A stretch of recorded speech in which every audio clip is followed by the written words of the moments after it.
Hey everybody, welcome back to Shannon's Lumber Industry Update. Today we're on episode 75, and I've got another special guest. Tommaso has been a fixture in the online woodworking community for as long as I can remember, and he reached out to me and said something to the fact that he has tens of thousands of board feet of lumber, and he has yet to go to a lumber yard. Now, Tommaso has recently gotten a sawmill and has started sawing up some of his own logs, but he's amassed a large part of his collection, both domestic and exotic, through other sources. And I hear from people all the time asking, what's the best way to buy lumber? Where do I go to find lumber? I don't have lumber yards near me, etc., etc. Well, Tommaso has tapped into the auction market, as well as several other resources, and I sat down with him to have a discussion about how he finds his lumber. So, longtime listeners of, well, this show, but certainly Wood Talk, which is kind of an extension of, this show is an extension of that, they will remember some guy that always writes in named Tommaso. Tommaso Valeriano. I think I got that right. I have Tommaso on the show. Welcome to the show. Hello. Thank you for having me. Today we're going to talk about how to build an obscenely sized wood hoard. Because Tommaso, I believe over the last 20 years, has accrued a stash of about 30,000 board feet and has yet to visit a lumber yard. So it's kind of like Matt Cremona. Never been to a lumber yard, but from what I understand, Tommaso is not sawing his own logs, although maybe a few, I don't know. But I get questions all the time about how do I get lumber? I don't have a lumber yard nearby. I've talked about it before. I've heard from many people who've had success going the methods that I've talked about, like seeking out millwork houses and professionals and doing cooperative buys. Tommaso's got a whole list of things of by hook or by crook, he's getting that lumber. So just before we started recording, he characterized himself as the guy with the trench coat in the back alley saying, "Hey kid, you want some lumber?" So welcome, Tommaso. Tell us your secrets. What? It fell off a truck. Right. Yes. Hello. Thank you for having me. As I said before, where to begin? Yeah. Well, I guess here's the first thing. Let's start with you've amassed a hoard of 30,000 board feet. How accurate is that number? I mean, that's the number you threw to me. I haven't physically measured it, and it is constantly growing and being used and such. So it's a rough estimate, but I would say 25 to 30,000. Okay. So how do you have split. it? How do you have it stored? Excuse me. The most of it is at my on my dad's farm, and taking up his barn, much to his regret. And I have some pallet racks that I have kind of the ready-to-use stuff that is stacked and categorized by what flavor it is. I have some longer and larger stuff stored up in a hayloft. And the stuff that has been cut and is air drying is undercover out back. Okay. And probably a few squirrel holes elsewhere that I have forgotten of. So of all that, assuming you can, I was just wondering, do you even know what you have anymore? But what's your prize stack or prize board? Or if you can narrow it down to a board, and what are you waiting for? We've all got that board that one day I'll build something out of that, and then it gets pushed further and further back. What's your prized possession? I do have a stack of cherry that came from a very large tree off of my dad's farm.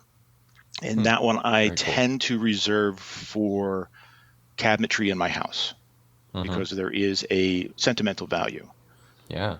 But stuff that I'm kind of a little more Gollum-ish over might be like some of the more rare stuff, mulberry, some elm I've picked up because I don't have a whole lot of it.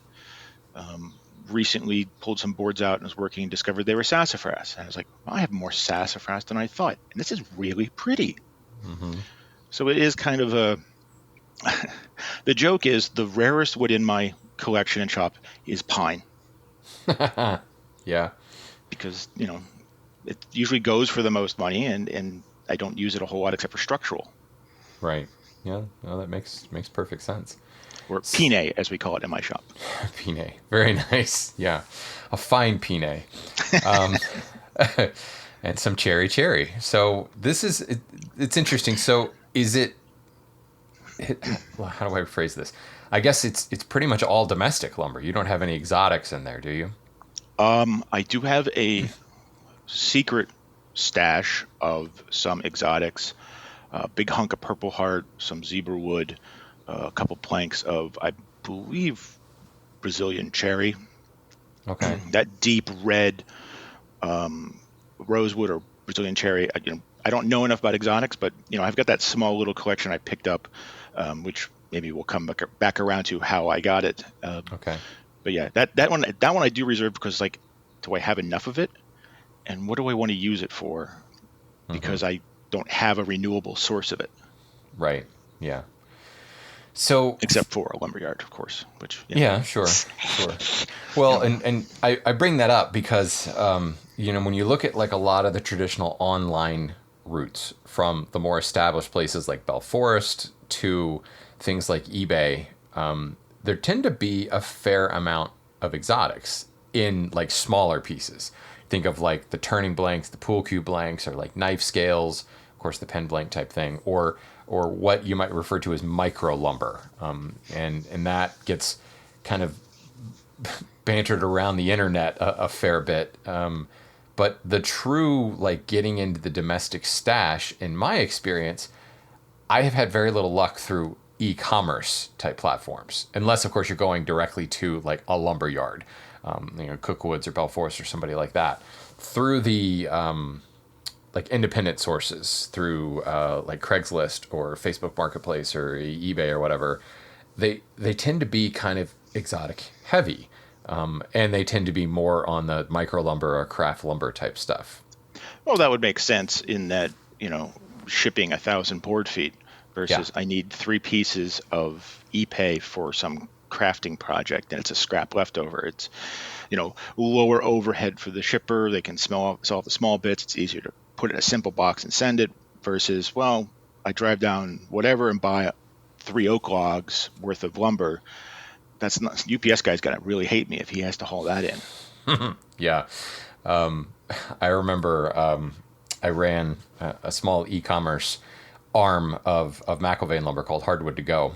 Technically, it still exists. It's just on hiatus because we'd like to open it again. It's just such an entirely different business model that doesn't fit into the existing business model, that it needed its own space, of which we don't have at the moment. But long story short, the UPS guy hated me, like openly was hostile to me.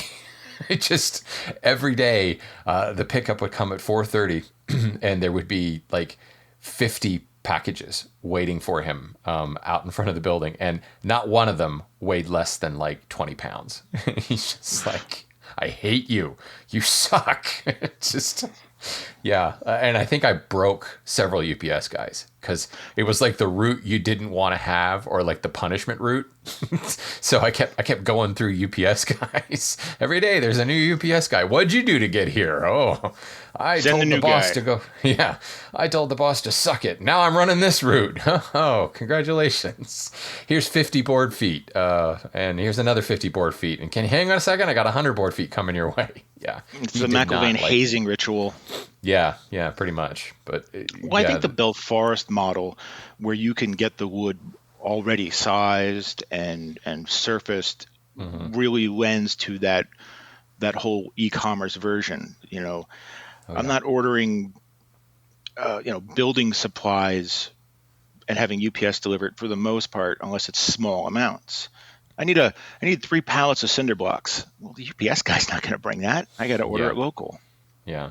And I think it falls into that kind of category. And I remember I visited Bell Forest. Well, yeah, I had them on the show. That was an actual in-person recording. And I remember, like I said earlier, with Hardwood to Go, it needed its own space. It needed its own inventory system and its own employees, frankly.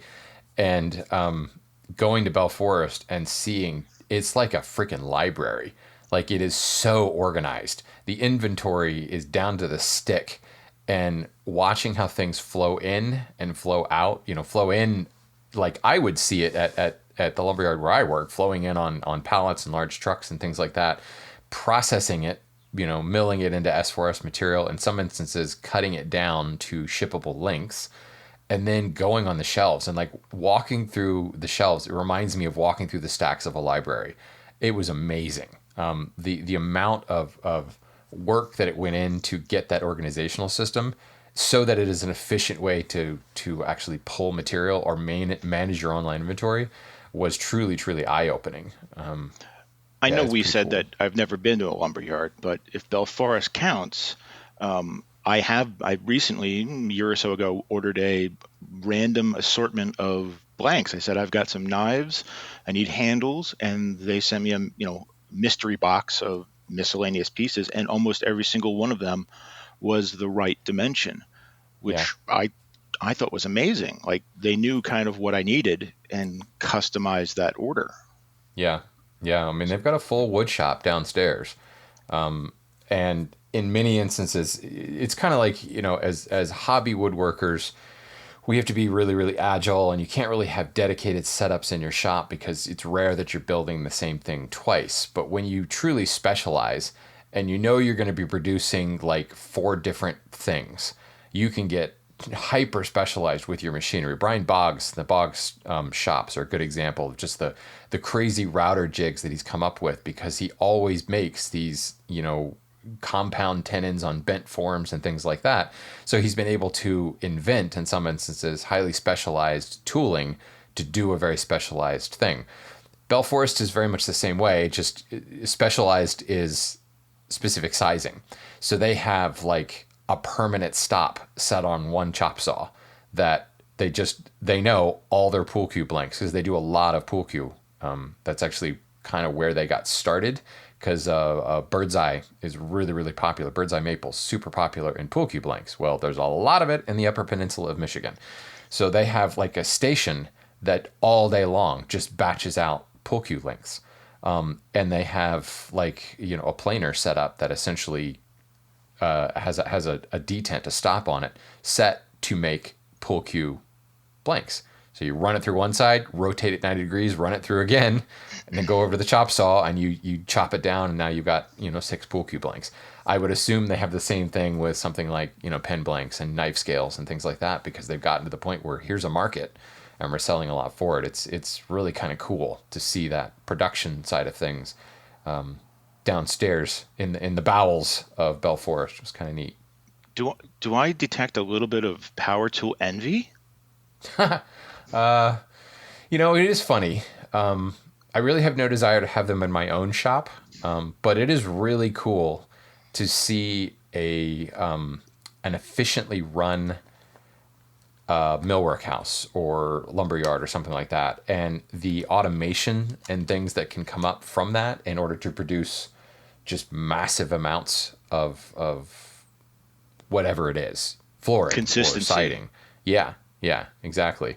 So we are in the process of renovating our mill, and renovating, tearing it down and rebuilding it entirely. And it's really fun to be able to think like with a blank slate, and how we can reorganize things to have things flow through the floor much more efficiently. So yeah, so it is. I guess I have no desire to have like a table saw in my shop, but if I could have like a fully optimized like automatic rip saw that would take up the entire footprint that is the property of my house, that would be kind of cool. It's kind of like Yeah. the same reason I when I bought a planer, I decided to just go ahead and buy a 20-inch planer. Like, why What would I is the buy? what is the tool they use? I guess it's a double bladed rip saw Yeah, that you just set the width and you can run the boards through, and everything is a set width, yeah, 6, 8, whatever. yeah. It's a gang Those rip are saw. nice. Yeah. And Yeah, I think as hobbyists, being able to see the tools that are in use in a production shop can really kind of make you think about how your process goes and where your efficiencies may not be. yeah, yeah, Whether it's just moving stuff or stacking it or learning how to spend 3 weeks making something, a bunch of something, and then batch them all through in stages rather than one or two at a time kind of thing. yeah, And seeing it in action kind of really, I think, sets it in your mind. yeah. The stuff on the other extreme, like the lumber processing facilities that can be seen from space. Those are amazing because there's like 2 guys running the whole thing. It is fully automated. The scans and the visual recognition and weights and things that sort, essentially collate boards along this conveyor belt. So logs go in and 7 different types of boards come out the other end. And it just runs all day long. Run by Joe and Steve, those 2 guys. Yeah. And they're not even lifting anything. They're just monitoring the machines. They're making sure... You just want to hear Powerhouse playing in the background. Exactly. Like Bugs Bunny. Yeah, exactly. Yeah. All Joe and Steve do is monitor it and make sure it doesn't become self-aware, and call itself Skynet. Because that's the worry, right? Is that this automated, TreeNet. There we go. But yeah, it's really amazing to watch that stuff. And you're right. You learn a lot about efficiency. You also learn a lot about where the efficiency kind of bites you in the butt. Because you try to apply some of that into like a one-man shop building one piece of furniture at a time. And okay, I'm going to batch all this stuff out. And then it like warps and cups like crazy on you by the time you actually get to join it. You're like, son of a, shouldn't have done that. So yeah, it is particularly interesting. But it's fascinating, yeah. Look at that. We're decidedly off topic, aren't we? Yeah, I do that a lot. I'm sorry. Yeah. Started with tangents. Started with a love letter to Bell Forest, and now we've quoted Charles Schultz and early Bugs Bunny soundtracks. Chuck Jones, not Charles Schultz. That's the Peanuts guy. Chuck Jones. There is a great biography, or is it an autobiography? I don't remember, of Chuck Jones. It has a foreword by Friz Freleng. Anybody who doesn't know who these people are needs to go watch Looney Tunes. But that there is a whole chapter in that book that talks about Powerhouse and the score for that, and just how Friz Freleng was like over the moon about that. He's like, this is great. We're going to use this in every episode from now on. Oh, it's a great tune. I mean, how many of us learned, opera from Bugs Bunny? Right. The power of mass media and getting it into sort of a pop culture, so somebody is aware of a little thing, like that. It's amazing. And Chuck Jones was man of 1,000 voices. Yeah, absolutely. What I love is going back to the early episodes when Bugs Bunny was a nationalist racist. Into the wartime episodes, and you're like, oh yeah, that doesn't hold up today. Daffy Duck, and Donald Duck, and the Disney stuff, and yeah. Superman was the chauvinist racist. It's crazy. Go to 1950s radio dramas of Superman, 1940s radio dramas. It's like, wow. Yeah, it does not. If he's bulletproof, why does he always dodge the gun when they throw the gun? Well, I don't know. I guess he likes to make us feel like we have a chance. I don't know. He wants to be human. They probably didn't have a rubber gun. Yeah, probably. All right, we should talk about lumber, maybe. This is the tangent show. The next one will be about lumber. Yes. Right. Good point. So let's start kind of broad spectrum here. Do you have? Let's see. So as you go on the hunt for lumber, and I imagine it's just kind of an ongoing thing. You just kind of keep your ear to the ground, keep your eye open, choose your favorite cliche here. So any kind of mindset or any particular tactics that you use to kind of keep an eye out for that deal? So, and this does not apply just for lumber. I've got many tools this way as well, but it's always a matter of knowing who you are and what you've got on your end and what you can looking for, what you can do with it. In the case of lumber, do you say you come across something? Do you know what it is? Can you use it?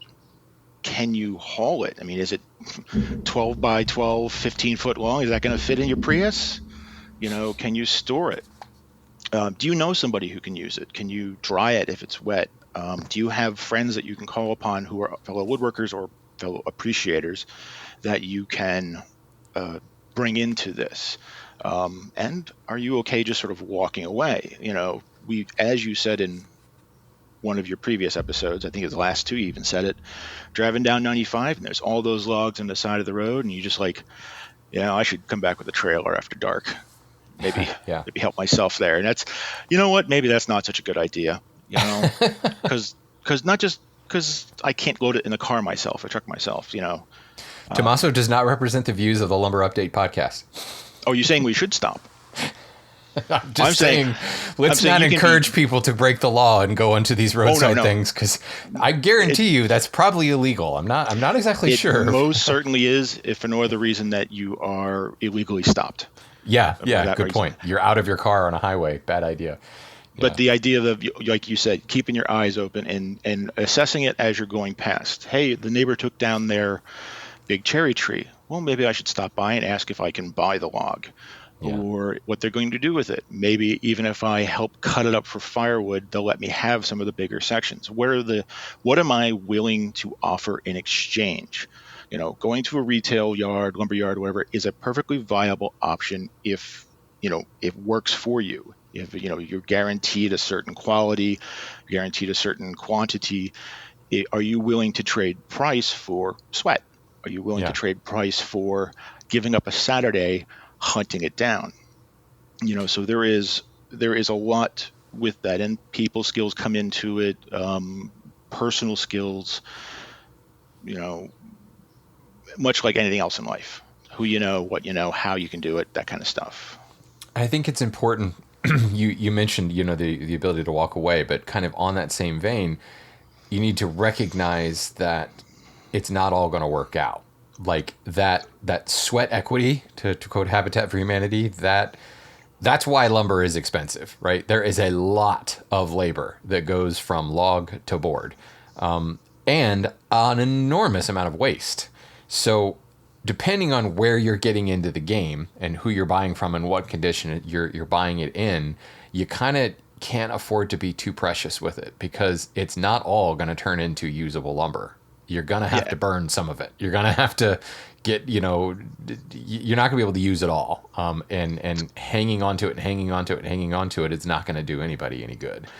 Everything has a value, and a worth that you assign to it. So, hey, that log there, that is worth this amount to me, because it's going to cost me to haul it. It's going to cost me to get it cut up. It's going to cost me to dry it, and all the waste, and maybe the person who has it wants something for it. You need to kind of understand what you're looking at, and all the ways that it's going to come back to be useful to you, and give those things values, sort of like variables in a formula. Sure. So that you can say, what, this thing is only worth $50 to me, because it's going to cost me $150 to get it cut up and everything else, and I can go buy it for a slightly more than that. Yeah. We've all had those tools or whatever. It's like, I can fix it up for $400. Yeah, but it's a $25 tool. Yeah, but I can still fix it up for $400. Right. Yeah. Let's not pride get in the way, kind of thing. Right. So we're talking, we've talked about, logs on the side of the road and things like that. I think that's one of those things where once you start noticing them, you see them everywhere. There are logs down in people's yards. You'll hear the chainsaws of the local tree removal company, if you're willing, as you say, depending on what they might need for it. If you're just willing to go and talk to somebody, really, because surprisingly, to this day and age, that can be a big step. Getting out of your house and going to talk to someone. You can find them on like Craigslist and other sites. We wait for like when storms come through, hurricanes wash up through, the East Coast. Right. All right, let's put our acquisition hat on and go hunting for trees that come down.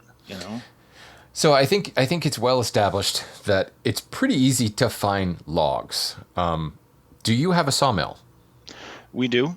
And Okay. to be honest, if you have the space and the means, and of course having a sawmill is its own separate hobby, much like gathering lumber is its own hobby, and buying tools is its own hobby. They're just sort of adjacent to woodworking. But you can get a half decent sawmill for $1,500, $2,000. Mm-hmm. We have a Norwood, which we've been very happy with. And we even got it, I think they sent it in 18 boxes, and we assembled it, my dad and I, because it was cheaper that way and easier. And we kind of got a much more intimate understanding of how it all works. Kind of fun too, right? Yeah, it was an interesting experience, yelling at my dad to do what I told him to do for the first time in my life. Nice. Um, and the freedom that it grants you, I mean, much like when you get a pickup truck, everybody has to move all of a sudden and they want you to help. As Yeah. soon as you have a sawmill, hey, I got some logs. Do you want them? Can you help cut these up for me? You can get Ah, some splits out of logs if somebody's bringing you some, 50-50, what have you. that's Um, interesting. So that becomes a sourcing tool in and of itself. Just make it known you have a sawmill, and suddenly the logs come to you in some ways. And you can go, I mean, if you're going to go into sawing professionally or whatever, yeah, you can go spend 60 grand on a high end like wood miser. But the Yeah. lower end ones where you have to walk it or they have the crank like Matt's fancy one does, Hmm. and of various widths and understanding how you can do it. But it's not a really big investment. I mean, you need the space, you need the time, you need the money, but it's every hobby really. Right. So what can you do with it? What can you get back out of it? Is your wife okay with it? Yeah. Yeah. Yeah, I think in the end, the biggest limitation is the space. Well, and like, are you gonna piss off the neighbors? Frankly, like, do you have not only the space physically to put it in, but like the space to run it without angering the entire neighborhood? Are there covenants that are going to prevent you from, essentially running a chainsaw all day long while you run the thing? Yeah, and And Alaskan mills fall into that too. Yeah. right. And I mean, and to be perfectly honest, that is the thing that has kept me from going full Cremona. And that is a verb now. That is actual to Cremona. I just don't physically have the space. I sit in a typical suburban neighborhood on a little bit more than an acre size lot. I technically physically have the space that I could put it like smack in the middle of my yard and have no lawn anymore, and that would probably be okay. But my neighbors would hate me. My wife would not go for that at all.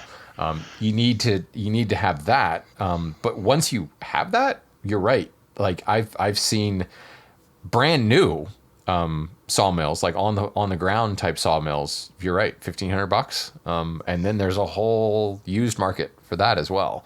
So yeah, it's not a massive investment. The bigger investment is the other stuff around it, the Yeah, space to be able to and operate it and everything. they retain most of their value. So, go Right. out, you spend the 5 grand, maybe you've got a couple acres in the middle of nowhere, you want to timber it, you go through it and you're done. This is a job now at this point, it sounds like, or a really heavy hobby. You're all done. You can go, you can sell it. You've got all that lumber that you could then do whatever with. Now, of course, you need to be able to move it, haul it, stack it, dry it, all that fun stuff, which are associated with that as a means of acquisition. Right. Yeah. Well, and then there's a whole other source there as well. Actually, as of the recording of this, I just released the episode yesterday, but the company Cambium Carbon that I interviewed, they are connecting urban logs with people who have sawmills.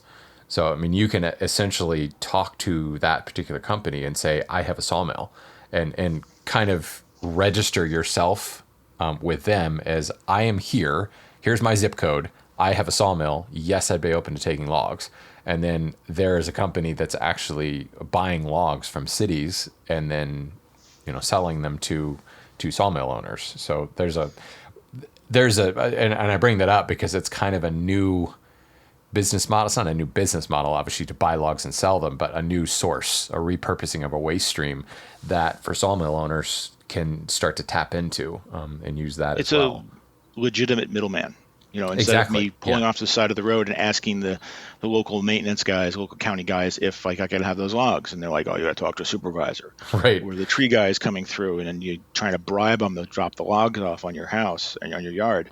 Hmm. This is a more legitimate source. Now, is everybody part of it? No, but it's a moving towards that where Yeah. you could still go and case in point, stop at the local park to hit the Pokestops back when I was playing that, and there's stacks of logs there because they're cleaning out some trees. And so I I emailed the mayor of this little borough and said, are these local? I'm a woodworker. I've got a mill with my dad. Are you getting rid of these? Could I have some? And he's like, you could have all the hickory. The red oak is for the guy cutting them down. So we came back, loaded the trailer up. Now we got a pile of hickory logs, Hmm. and doesn't hurt to ask, and being polite and friendly. Does that mean they're going to call me whenever they have some? If he remembers, but he may not be mayor then. Yeah. But, you can also pay it forward and turn a bowl out of hickory and drop it off the Hmm. mayor's office, and you might get the key to the city depending on how small that city is. But Maybe yeah, a small key. yeah, yeah. Or you could make a key out of hickory and give it to the And it's mayor. one of the things that on that grand list I wrote up is that, somebody's got trees that they're taking down in the yard, and it's on Craigslist because they're getting rid of it for firewood. If you can reach out to them, and of course you're polite and friendly, and let them know you're a woodworker, sometimes they let you in first to get the bigger pieces. And I've kind of made it a point when I do that kind of stuff is, obviously leaving it better than I found it, making sure that I didn't make a mess and that they're happy with what I have done to their yard. And when at the time I had chickens, so I was neck deep in eggs. So, hey, here's a dozen farm fresh eggs. Thank you for letting me do this. And my card, if you or any of your friends are bringing any of the trees down, I'm always open. You kind of ingratiate yourself with the community. Yeah, that's really cool. So let's move, because I can hear the subset of listeners going, but I don't have a sawmill, or I don't want to deal with logs. I want lumber. The nice thing with sawmills is that if, of course, they're going to be listed locally we used to have yellow pages. We don't have those anymore, but you can go to any of the big company sites, Norwoods, Woodmeyer's, and a few others. And if you're looking for a referral, people who buy them can offer themselves up as sort of a showcase. So they get a referral bonus if you were to buy one because of them. So here's everybody in your area who has a sawmill who is willing to show it off and talk about it. Well, great. That's one way to find them.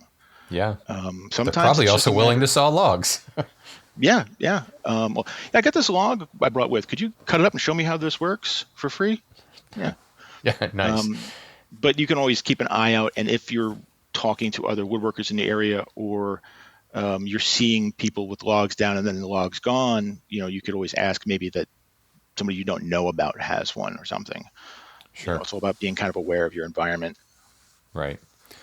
So what about the folks that just don't want to deal with all that crap and they just want to buy boards? Roughs on, S4S, I don't care. I just want to buy boards. What have been your tactics for that? Well, let me back up a little bit. And, initially you characterized that you hadn't been to a lumber yard in 20 years, but yet you've accrued this stash of 30,000 board feet. When did you get the sawmill?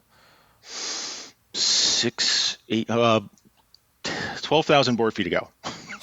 Nice. Probably about 6 or 8 years. Okay.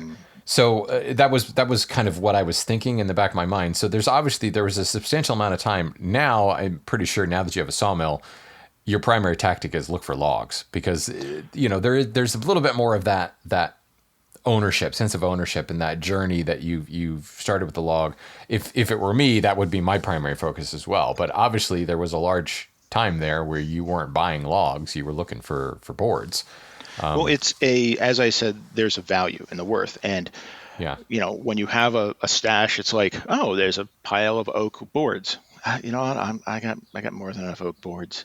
Oh, they don't want a whole lot for it. Well, you know what? Suddenly now I'm interested. Now I have more oak boards. The value, the worth of it drops. It's not zero, because it's always, I can use it for something, or I know somebody who can use it, passing it on to other woodworkers. Sure.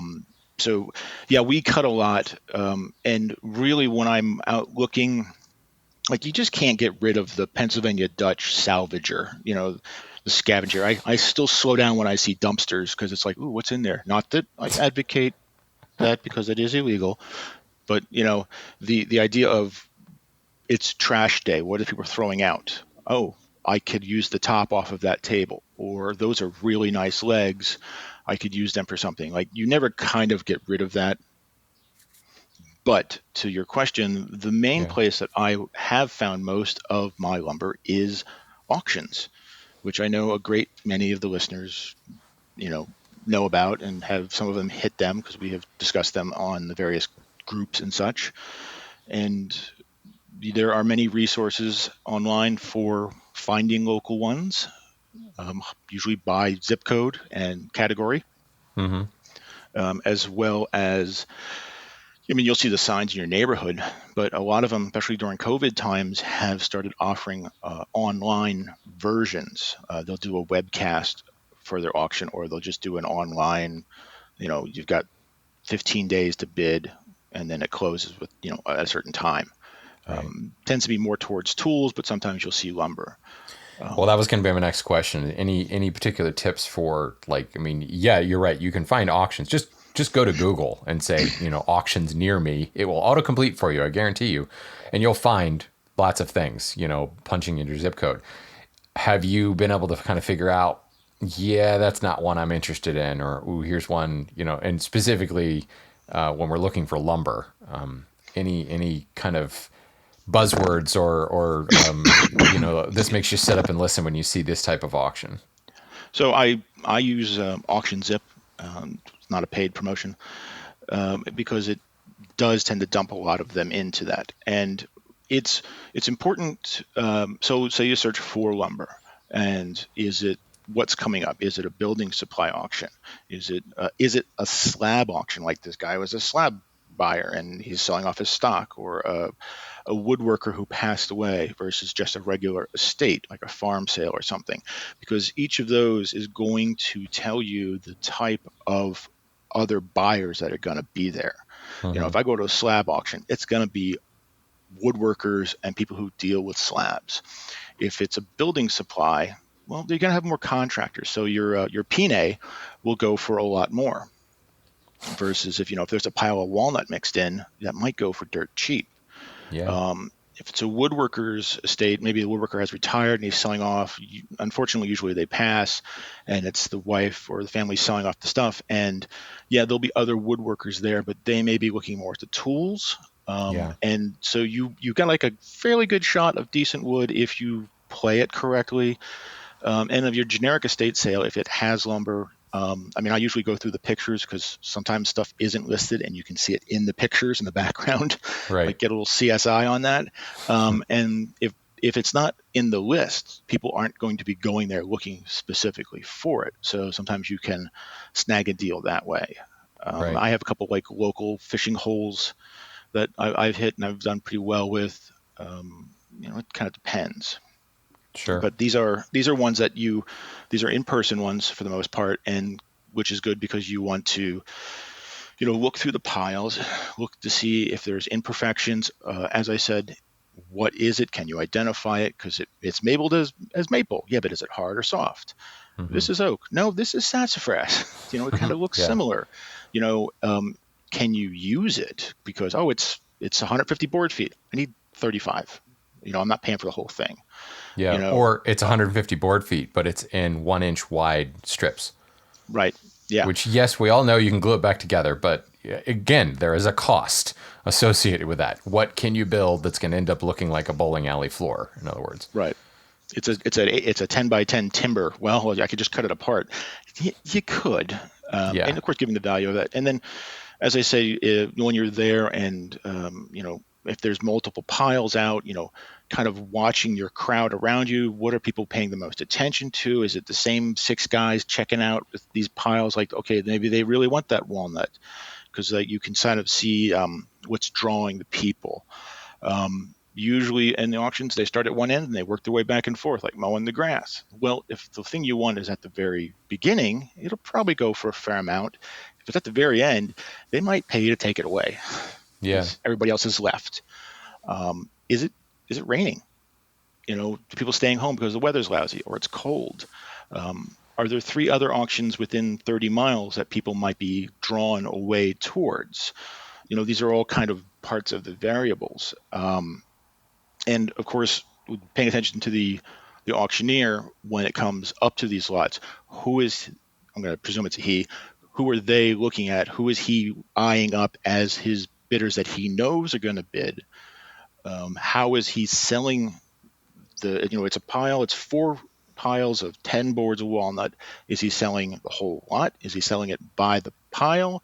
Is he selling it by the piece in the pile? So, however many I said, 10 boards in a pile. Mm-hmm. Are you buying the whole thing by the pile? What are the modifiers, the multipliers for the price? And and I always say is like, even if it's you're not interested, bid in low, just so he recognizes that you're interested in lumber. So he maybe starts looking towards you more. He might be inclined to be quicker to, okay, just sold. Dude, this guy Right. wants it for $15. Take it, done. Yeah. And We got 300 other items to get through. Let's yeah, speed he'll this be up, quick. He folks. knows you want it. And as well as, okay, it's this pile of lumber.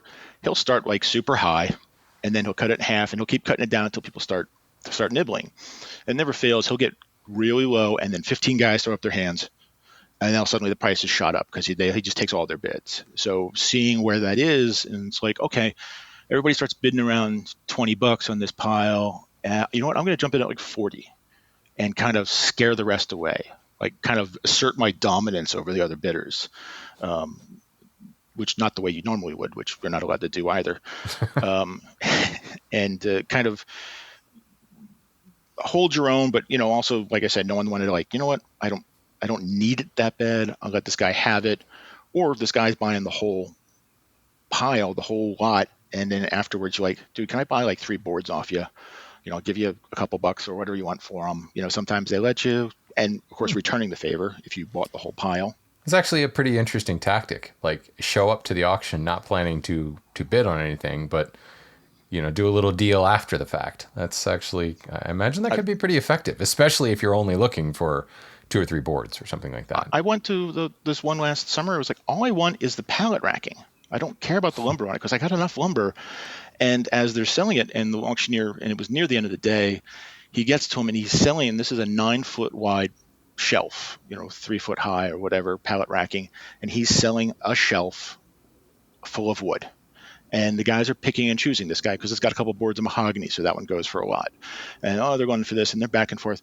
And it comes down to like the last 2 or 3, and nobody wants them. And I finally said, you know what? Yeah, I'll give you $25, which is way dirt cheap. And it's like, okay. And I got all 3 of them. And the guy next to me goes, can I buy that one off you? It's like, sure. And he gave me like $10. So I made more than my third of my money back. And, I didn't have to load it. And It was, I just really wanted the shelves, but I wanted the lumber to be done so I could move on. And at that price, he couldn't pass it up. Interesting. So with that in mind, any like success, like this was the best day? You have any anecdotes from your auctions? Several years ago, my dad and I it was an estate for a guy who passed away on his farm. It was, he had turned a lot of his farmland into vineyards, which was kind of cool. And we're there, and I'm just watching, and there's a pile of walnut, probably a couple hundred board feet. It was like 5 feet high, but they were like 4-foot boards and 6 inches wide, and like 3 or 4 racks. It was quite a substantial pile. And I'm standing there, and I'm like, he's like, blah blah blah blah blah blah. It's like $15. I was like, okay, well, you sure? I'll start you off. I'll contribute to the auction. Nobody wanted it, so I got it. I was like, oh.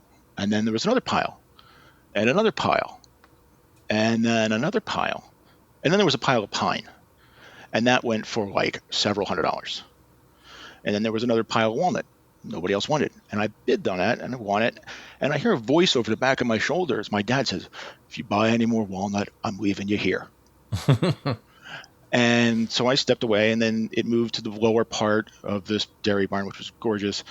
And the piles were going for like a couple of bucks. And they were just like loose, giant, like garbage heap piles full of lumber of all sorts, and filled it up. And it took us 3 trailer loads to get it all home. Like, we had to go back and forth a few times, and it took me about a week to sort it all out. And it was almost all walnut with some oaks and stuff, and which I ended up using most of it to do flooring for my house. I found a millwork, and because it was cheaper than buying hardwood lumber. I think I spent $300. Wow. And it's just like, I got to the point where the son who was doing the auction, I apologized to him for everything going so cheap. I was like, I will make you something. I will be more than happy to use this lumber to make something for you because it belonged to your father and such. Like, I felt so bad. Like I should have been arrested for stealing. Yeah, well, I mean, that's the risk of an auction, right? But you're right. At the same time, it's like, if it didn't go there, eventually they would pay somebody to haul it away. Somebody would have trash. taken it for dirt cheap and probably just crushed it in the mulch, Yeah. you know.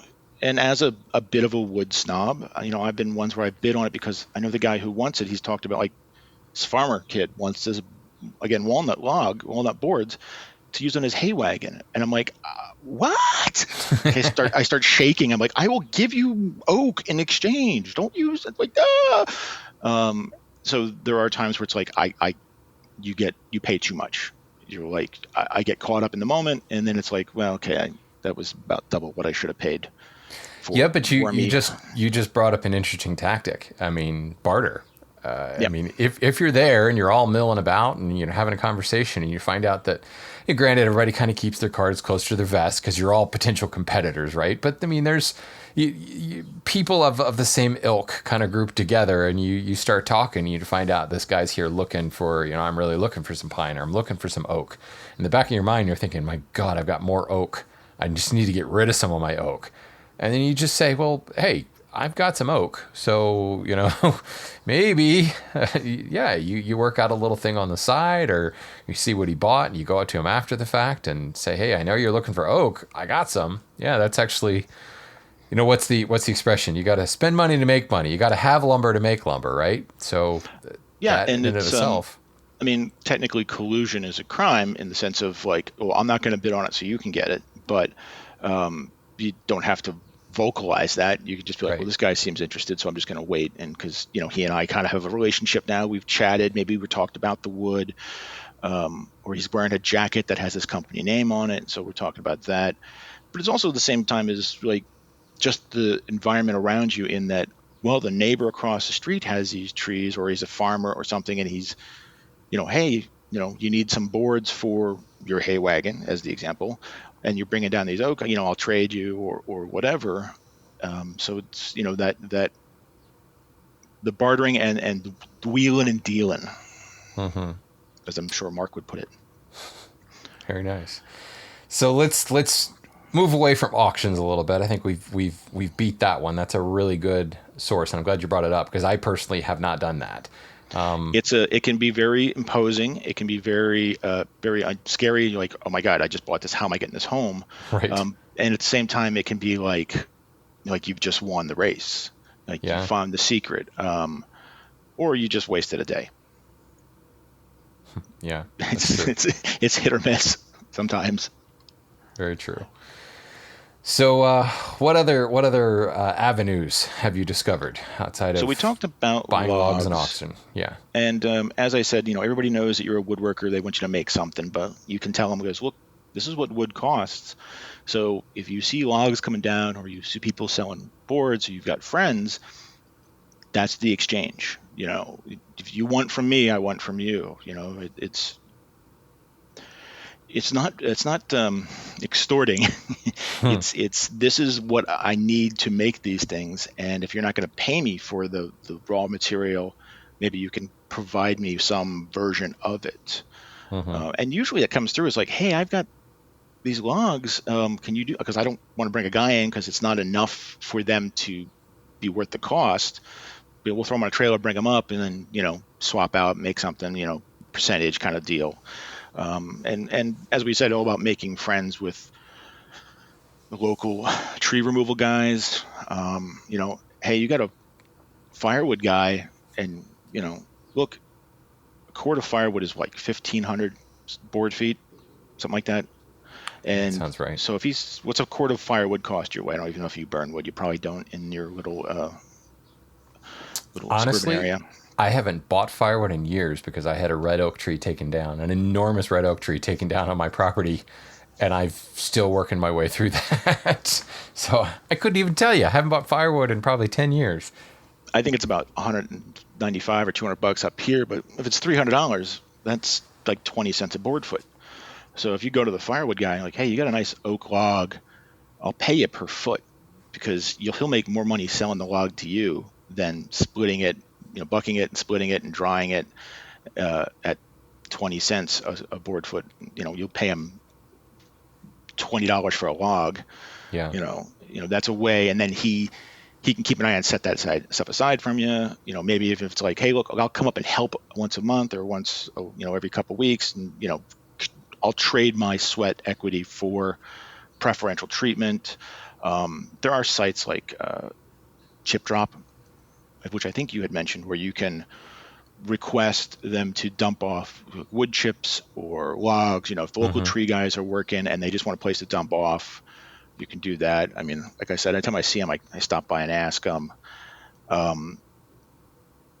what's in your area, people taking down trees, as we said. Uh, Habitat for Humanity, one of the ones near me, had a wood shop, and volunteers would come in and they would make stuff. And I had stopped in to see them and check them out and say hello, introduce myself, kind of be friendly. And the guy was like, "Well, we've got wood for sale downstairs," and takes me down, and this vast assortment, people donating leftover materials. And he's like, "Well, we can't use most of it because it's too nice. If I make a little bookshelf out of mahogany, people aren't going to buy it because they think it should be more expensive. I make it out of pine and paint it, they'll buy Right. that for far more than it's worth." So we've got stacks of stuff down here, or houses that we've built, we've taken the trees down and had them milled.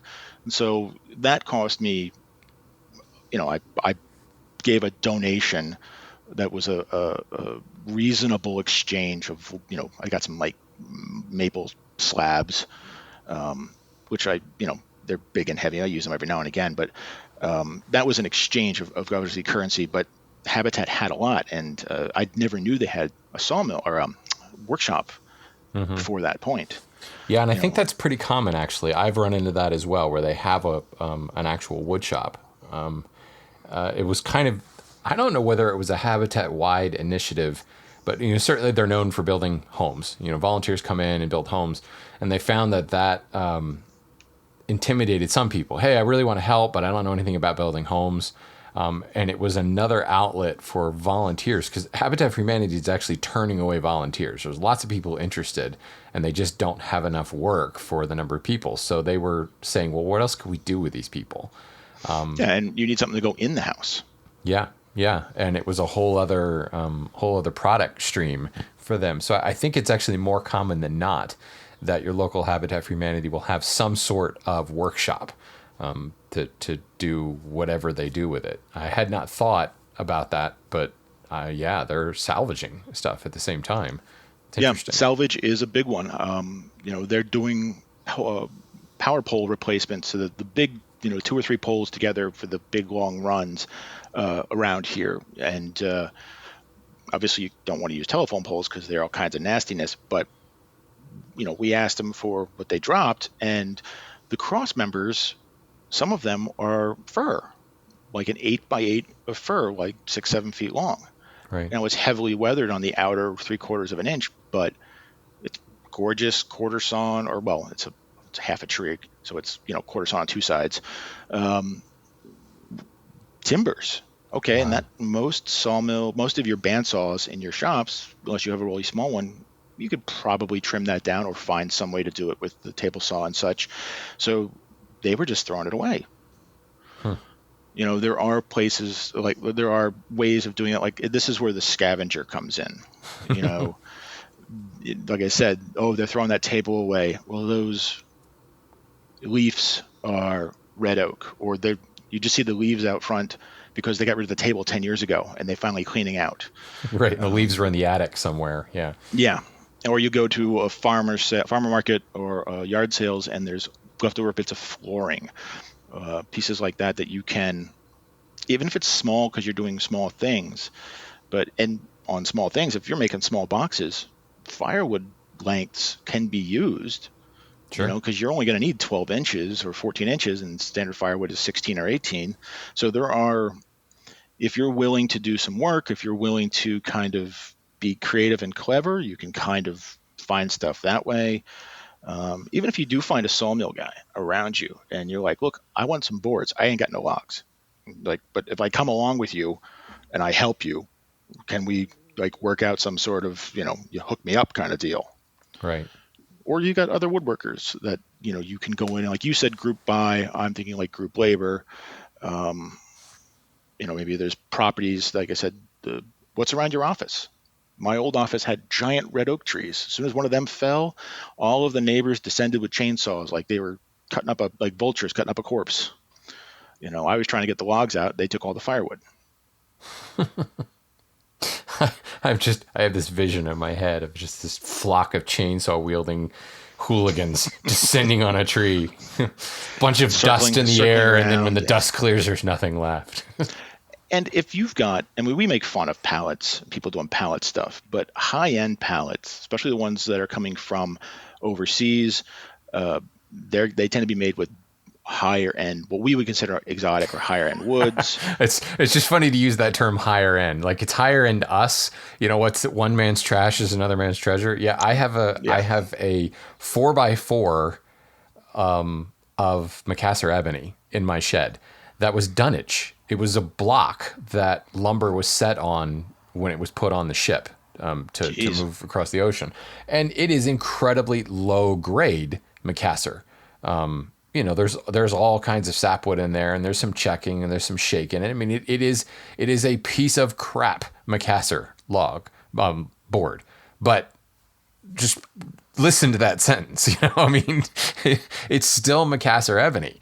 And no, I can't use it for a long length of something, but I can't think of when I would ever do that in anything I build. I use it and make, drawer pulls out of it, or, a slight accent piece here or there, or I've ripped pieces off of it to turn into stringing inlay and, formed it into into banding. And yeah, it was in the bottom of a container, and it got put into a dumpster, straight from the container to the dumpster. So yeah, that type of stuff, those pallets and things like that are made out of. You also can get some really interesting woods because they're either are lower grade or they're tertiary species that don't have export value in wherever that pallet was built. So you now have wood that just never makes it to this continent because it's not a commercially viable species.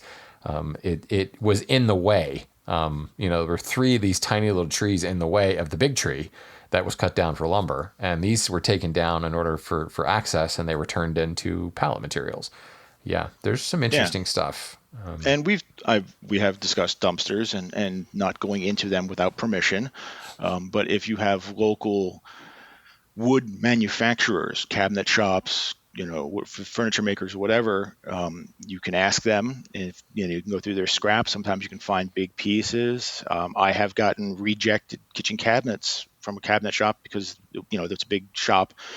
It's just the carcass, but it's good enough for me to make a table or a workbench on top of, at least in my early days. Mm-hmm. And we've got, hey, you got any scraps? Oh, we got these piles here. You know what? You just take the pile or buy the pile because it's all 2-foot pieces. We can't use any of them. Stuff like that. I have, what was the wood you finally gave me the name for it. I always thought it was Luan, but it was a packing material used for truck beds. It was like Ella something or Apulia or something like that. Oh, Apatong. Yeah. Apatong, yes. Crewing and Apatong tend to be a little bit, they're kind of the same thing, kind of not, but yeah, the same product. A guy I had worked with, he did part-time work at a place that did beds for trucks and trailers, and so they had a lot of that Apatong. Yeah, Apatong. And so he would just go into the dumpster because he was allowed to, and he would bring out all of these scraps, like 2 or 3 feet, because he would use them for firewood. It splits super easy. I mean, gives you splinters as soon as you look at it. But burns really hot, though. It burned really hot, so it's great for fire when it's already kiln dried. And so he gave me a couple pieces of it, and man, it's heavy, it's dense, but he had permission, and it was just going to wherever that dumpster was going to take it, landfill, incinerator, what have you. And to be fair, these manufacturers, whether it's a lumber yard or millwork house or cabinet shop, they have to pay someone to haul that away. It just builds up and builds up. The dumpster continues to fill, and they keep hoping they're going to find a use for it, but eventually they end up paying somebody. And it's not huge amounts. It's usually something like $25 a ton for a company to come in and haul it away. I know my yard manager is just thrilled with the fact that we're not having to pay people to haul away our scraps, because we do try to funnel as much of it back into the boiler to power the kilns, but we just produce too much. It's dang kilns run too efficiently. We don't need that much dust. So we still have a lot of offcuts. And we have fostered relationships with local guys. One of them, he's a crab house. He's a waterman, essentially, bringing in crabs. And everybody who comes to buy crabs from him buys little wooden crab mallets at the same time. And it's like the stick of gum at the checkout counter. It's an upsell, an impulse buy. And he's got crab mallets made out of like African utility. And you think about a crab mallet, he's grabbing 8-quarter offcuts, and they're coming right off of our grading chain. As they come out of the kiln, the saw automatically saws off the last like 8 inches, because there's going to be a little bit of checking right out of the kiln there. And it drops onto a conveyor belt and runs up and dumps into a dumpster. So that dumpster, depending on what we're grading that day, is generally a mono-species dumpster. We graded walnut today. We graded utility today. So the dumpster fills up with these little chunks, 8 inches, 10 inches long. Many times they already have a crack in it. Or they've actually, when you cut it off, it just went ahead and broke into 2 parts, because they're cutting off kiln defect. It's still kiln dried lumber, and when what you're making is crab mallets, it's totally fine. So we've got, I think, 4 guys now that essentially come and just haul away our stuff. At worst, it's firewood. At best, it's whatever you can make. Maybe they're turning pens out of it, or mallet heads or something, like you said. All we care is we don't have to pay somebody to come and haul it away now. I mean, if you have the means and you have the desire, you could take sawdust and you press it into those presso logs. And that's a good alternative to firewood. Okay, I'm drawing a line there. Well, I've tried it. It just wasn't worth the effort. But if you have the machinery and it's a great way to, because sawdust is free. I mean, most of us just throw it out or put it in the garden.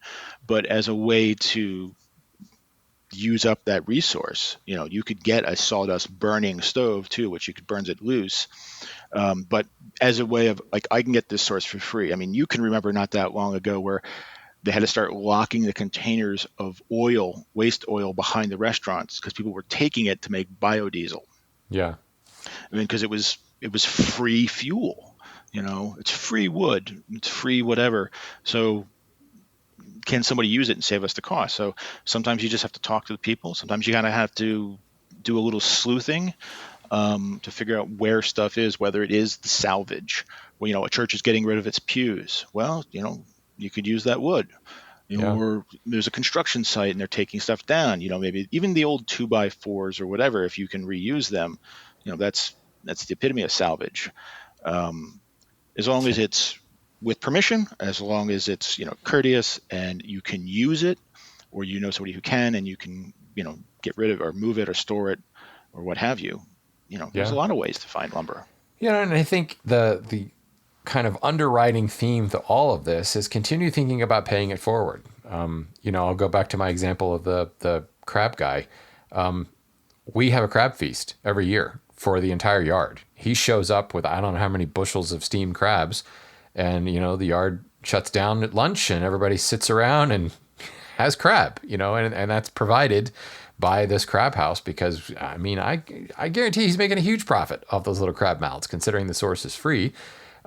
We've had a number of people who've just kind of out of the blue shown up one day and said, here's a cutting board, or here's a bowl that I turned, and I just wanted to say thank you for letting me, raid your dumpster or whatever. And it's funny because you'll wander around my office and you'll see, like, one sales guy has a turned bowl sitting on his shelf. Another sales guy has a little box sitting on his shelf. And when you really start to ask, well, where'd that come from? Oh, it was a guy that I sold some lumber to, or a guy that, I met on a job site somewhere and he was using the offcuts, and that stuff just kind of makes it back and it leaves a lasting impression. And more importantly, the next guy that comes in and says, hey, can I, what are you doing with those offcuts?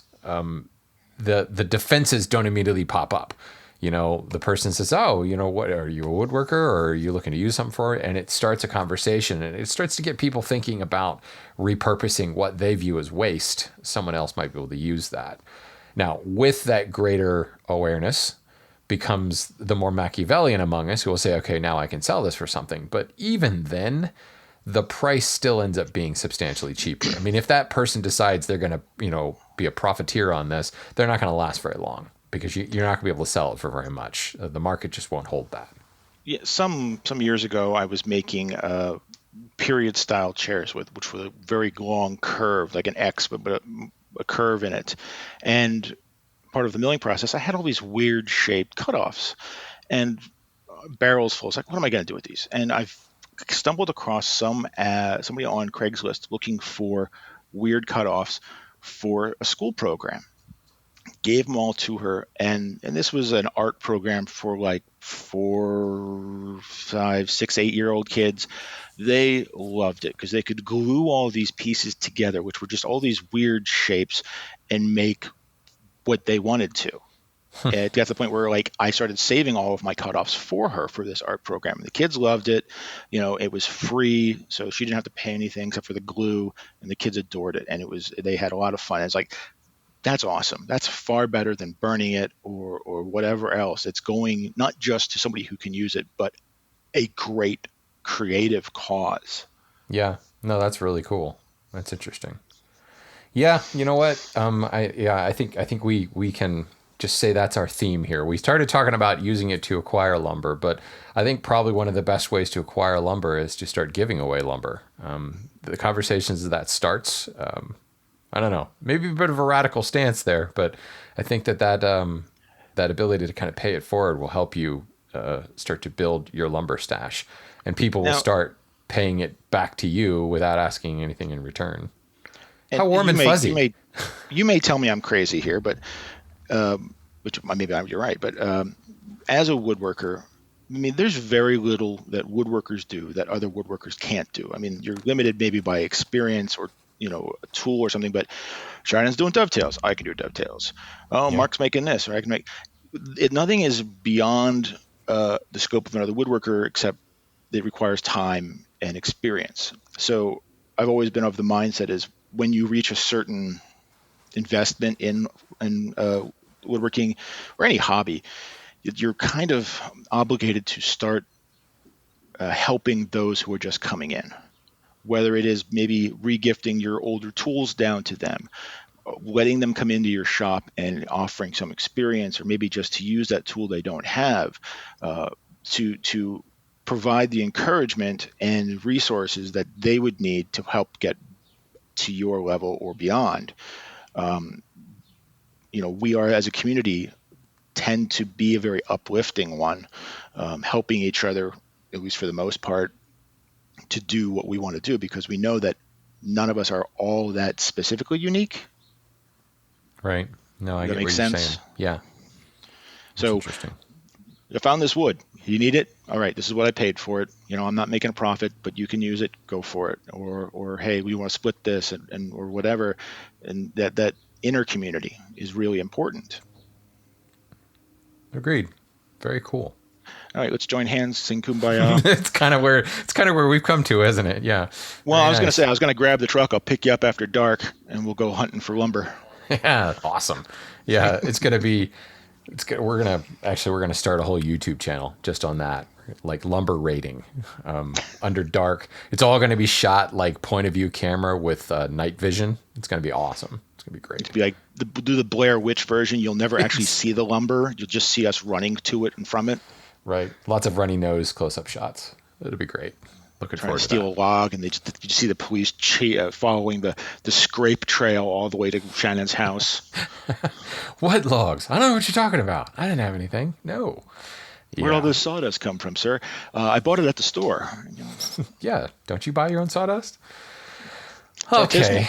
Well, I think it's probably time to land this plane, but interesting stuff. Particularly interesting some of the thoughts about auctions because you hear about it, but I don't know that many people who've really kind of jumped in with both feet like you have And here. So I don't know very if interesting. it's. I had a friend of mine once described the area I live in, which is southeast PA, about halfway between Philly and Harrisburg. It's like you live in the land of auctions. Maybe it's just because it's kind of rural meets suburbs. And so the mileage may vary if you're out West Coast or even Midwest. I mean, maybe there's not as many, or they're not as good. And it's all about what are the other skills that you can use to kind of make it work. Yeah, and I think there's been a theme throughout this, that kind of sleuthing that goes on, just being aware, but also being aware of kind of the chain. the levels of the degrees of separation. If you do get into the auction scene, you're not finding any lumber. Who else is going to these auctions, and what are they buying? And if they're buying tools, well, they're using those tools. Hopefully they're not painting pastoral scenes on the saws. But there's lumber somewhere in there, and it's a matter of building those relationships and understanding that degree of separation that might lead you to that perfect stash somewhere. And even if it's I got to this auction and there was one small stack. Well, ask the auctioneer, or the other attendees. Do you see lumber coming up a lot? Because broaden the view through others' input. Maybe the auctioneer's like, yeah, we don't get a whole lot around here. Or you got to go down south. Jimmy Joe is the big lumber guy. He does all the lumber auctions, that kind of thing. Yeah, that's interesting. Very cool. Well, Tommaso, thank you. This has been it's just a lot of stuff that I would have never thought of. And I'm spoiled rotten, right? I mean, I work in an office that's within a couple million board feet of genuine teak. So, I'm exposed to lumber. I have easy access to lumber. I have easy access to really fine lumber yards too. I mean, you're kind of sort of in the area. I mean, you're not far from guys like Hearn Hardwoods and Groff Lumber and things like that. I think Tallarico is really close to me. Yeah, Tallarico is another fantastic lumber yard. So when you're spoiled with these resources, a lot of times I have never really been forced to have to get super creative in my sourcing like that. But there is a lot of lumber out there to be had. It may not all be cheap, and I do think that tends to be kind of immediately where people go when you're sourcing this way, is you're looking for a deal. Sometimes it's not about the deal. Sometimes it's about getting access to a material that you just would not have had access to before. Like it's the trade-off. 300-year-old old growth heart pine that was on the floor of a factory. That's not going to go cheaply. People know that that's a big deal, but where else are you got to get it? You talked about repurposing the old studs, and literally the old studs with like the super tight pack growth rings. Mm-hmm. Those things are fantastic. And people, unfortunately or fortunately, know that now. So they're going for a higher dollar value, but it's just another way to get access to some of this material, which is, I think, very cool. And salvaging is not the end all be all. I mean, if I need to make a really nice table, I'm going to Tallarico's and I'm going to get a slab. I'm going to pay whatever that price is because I know what I'm going to get. And they have the means by which of cutting something that size versus I just need stuff to make stuff. I can kind of scale my purchasing accordingly. For salvaging. And you may even find that your style of building changes because this is the type of lumber that I'm getting. So I'm going to take advantage of that particular quality, if you will. I don't know. That sounds like an opportunity to make nasty furniture. But I think just make something nice from it. Let's make something that lasts. We talk about like making practice pieces sometimes. Well, okay, I paid nothing for this wood. It's very similar, so that's my practice piece. So when I make it out of the expensive stuff, it's better. Guess what?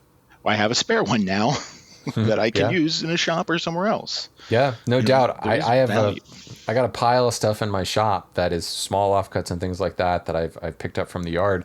I use it for joinery demonstrations. And just the other night, I was doing a Zoom call with a bunch of Hanchel School students on half-blind dovetails. And I essentially built a drawer on camera. The back was out of some sort of African wood. The sides were out of basswood, and the front was cherry. And the only reason they ended up there is they were kind of sort of already close to the sizes that I needed. In other words, just me being lazy. Like I didn't want to have to like mill up a bunch of material for this demonstration. So I just grabbed random stuff, and the drawer that I made the height of it happened to be because that was the width of those two basswood pieces that ended up being the sides. But yeah, you just repurpose the stuff. And what would have been terrible is taking, a fresh board of cherry off the rack, milling that and turning that into that drawer box just for that demonstration purpose. And the side effect is that you got to demonstrate the making of those half-blind dovetails in 3 different woods of 3 different densities. Sure. Yeah. Yeah. The basswood's a joy to work with, but you try to drive a half-blind basswood tail into a harder, African utility socket. Yeah, that basswood will crack pretty quickly. Yeah. Anyway, well, all right. Well, I appreciate this. This is interesting. Folks, Tommaso, he's one of those guys that's kind of been around our community. Obviously, as you can tell, he's a personable person. He likes to make friends. You probably could find him many, many places. But if someone says, look, I'm curious about this, I want to learn more about this, how can people find you, Tommaso? How can they look you up and pick your brain some more? Well, I'm on Facebook. I would say go to Toilwood. That is sort of the name of the business of sorts. I do occasionally stream on Twitch under Toilwood, but I'm just kind of getting started with that as I find my footing. In you toil in the fields, TOIL? It was a joke that my wife came up with because it sounds like a really lousy golf course. A country club. It's a country club where you go to work. It's Toilwood. That's awesome. Yeah. Yeah, it was that's perfect. When I started, it was more about like homesteading and like self-sufficiency, and I've kind of moved away into that more to just learning how to do stuff. Been recently watching Peter Follansbee's videos on basket making because it's like, I got some ash laying around. I want to maybe split some ash and make a basket. Why? I have no idea. I've always wanted to do it. Yeah, why not? So it's all about collecting the knowledge and then sharing it. But yeah, Toilwood on Facebook is just a sort of a personality page I run. You can always chime in there, and that's where I post most of the photos and anything relevant going on. Very cool. Well, I appreciate you're sharing some insights here, and hopefully that will get some people who say they can't find any lumber to shut up and go find some lumber. They're all going to show up at my house. I'm just going to take mine. Yeah, well, that is the risk. That's the risk you bear. You're entering into the Cremona realm where people will just start to unannounced show up at your house and say, "Hey, you got some wood?" Don't do that. Slab. Yeah. Don't do that, people. That's bad. So, thank you so much for coming on the show. It's been fun. Thank you for having me, Shannon. I appreciate it.